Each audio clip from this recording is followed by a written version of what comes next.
নমস্কার বন্ধুরা, আগের দিন আমি ইউজিসি নেট সম্পর্কে তোমাদের সংক্ষিপ্ত একটি ধারণা দিয়েছিলাম। ইউজিসি নেট কী এবং কেন করব সেই সম্পর্কে তোমাদের আমি সংক্ষেপে ধারণা দিয়ে বুঝিয়ে দিয়েছিলাম। আজকে আমি ইউজিসি নেটের সিলেবাস সম্পর্কে এবং ইউজিসি নেটের কোশ্চেন প্যাটার্ন সম্পর্কে আলোচনা করব ছোট্ট একটি ভিডিওর মাধ্যমে।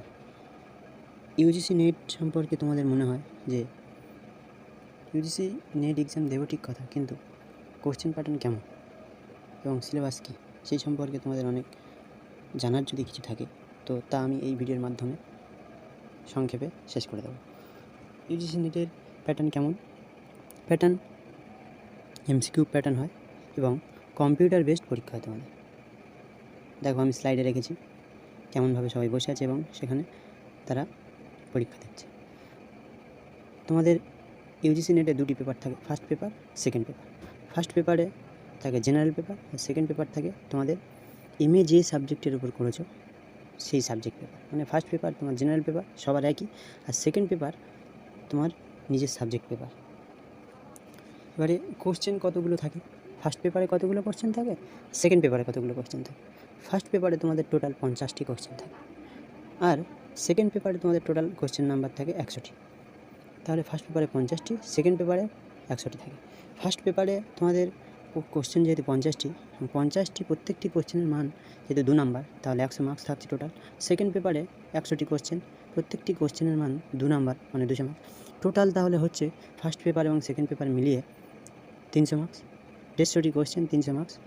আর টোটাল টাইম তাহলে কত থাকছে? টাইম তোমাদের থাকছে 3 ঘন্টা। 3 ঘন্টায় তোমাদের 150টি কোশ্চেন কমপ্লিট করতে হবে। আর দাদা এখানে নেগেটিভ মার্কস আছে? না, এখানে কোনো নেগেটিভ মার্কস নেই। আচ্ছা, আমি তাহলে ফার্স্ট পেপার এবং সেকেন্ড পেপারের সিলেবাস, ফার্স্ট পেপার এবং সেকেন্ড পেপারের সিলেবাস সম্পর্কে আমি যদি আলোচনা করতে যাই, সেকেন্ড পেপার যেহেতু তোমাদের নিজের পেপার, তাই তোমরা কী করবে? এনটিএর ওয়েবসাইটে যাবে, তোমরা গিয়ে সেখান থেকে নিজের পেপারের সিলেবাসটা ডাউনলোড করে নেবে। আর ফার্স্ট পেপার জেনারেল পেপার, সেই পেপারের সিলেবাস সম্পর্কে আমি সংক্ষেপে একটু ধারণা দিয়ে আজকে ক্লাসটি শেষ করে দেবো। ফার্স্ট পেপারে কী কী থাকে? তোমাদের টোটাল 10টি ইউনিট থাকে। 10টা ইউনিটে কী থাকে? প্রথম থাকে টিচিং অ্যাপটিটিউড। টিচিং অ্যাপটিটিউড কি? তুমি টিচিং স্কিল বলতে পারো, কীভাবে পড়াতে হবে সেই সম্পর্কে এখানে আলোচনা আছে। আচ্ছা, রিসার্চ অ্যাপটিটিউড, সেই সম্পর্কে তোমার জানতে হবে। রিসার্চ অ্যাপটিটিউড কি? রিসার্চ করতে গেলে কী কী প্রয়োজন, কী কী রুলস আছে, কেমনভাবে রিসার্চ করতে হবে সেই সম্পর্কে আলোচনা আছে। কম্প্রিহেনশান, যেন সিনের বিষয়। কমিউনিকেশান কি? কমিউনিকেশান হলো পরস্পরের মধ্যে তথ্য আদান প্রদান, অর্থাৎ কমিউনিকেশানের বিষয়ে এখানে আলোচনা আছে। ম্যাথামেটিক্যাল রিজনিং জানো, লজিক্যাল রিজনিং জানো, ডেটা ইন্টারপ্রিটেশন আছে। Information and communication technology, ICT, people development and environment, higher education system. এই টোটাল তোমাদের 10টি ইউনিট রয়েছে। এই 10টি ইউনিটের প্রত্যেকটি ইউনিট থেকে 5টি করে কোশ্চেন আছে।